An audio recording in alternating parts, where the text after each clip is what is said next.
வணக்கம் மக்களே, welcome to simply Bama channel. இன்றைக்கி நம்ம எங்கே போகிறோன்னு பார்த்தா சமயபுரம் கோயில் போயிட்டுருக்கோம். வருஷம் வருஷம் ஆடி மாதம் ஃபுல்லாக அம்மா விரதம் இருந்து நாங்கள் எல்லோரும் சேர்ந்து கோயிலுக்கு மாத கடைசி போல் போயிட்டு வருவோம். அதே மாதிரி இந்த வாட்டியும் கிளம்பணும். தாத்தா பாட்டி மாமா பசங்க குட்டி பசங்களை 2 பேரை கூட்டிகிட்டு வந்திருந்தாங்க. நாங்கள் எல்லாருமே சேர்ந்து ஒரு 6 மணி போல் புதுக்கோட்டையிலேருந்து பஸ் ஏறினோம். அங்கே போய் சமயபுரம் ரீச் ஆக ஒரு 8:30 கிட்ட ஆகிருச்சு. விரைவு தரிசனத்தில் டிக்கெட் எடுத்துகிட்டு போனோம். க்யூ கம்மியாக இருந்தனால ஒரு அரை மணி நேரத்துலேயே சாமியை பார்த்துட்டோம். அம்மா அம்மனுக்கு புடவை சாத்துறதா வேண்டியிருந்தாங்க.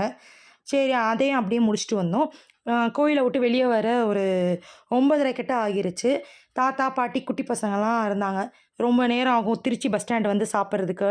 அதுவும் இல்லாமல் புது புது பஞ்சப்பூராங்கிட்ட எப்படி இருக்குன்றது நமக்கு தெரியாதனால கோயில் பக்கத்துலேயே ஒரு ஹோட்டலில் சாப்பிட்டுட்டு அங்கேருந்து பஞ்சப்பூருக்கு பஸ் ஏறிட்டோம். ஏன்னா காலையில் போகும்போதே நின்றுட்டு போனோம், வரும்போதாச்சும் உட்காந்துட்டு வரலாம் அப்படின்றனால பஞ்சப்பூருக்கு போனோம்.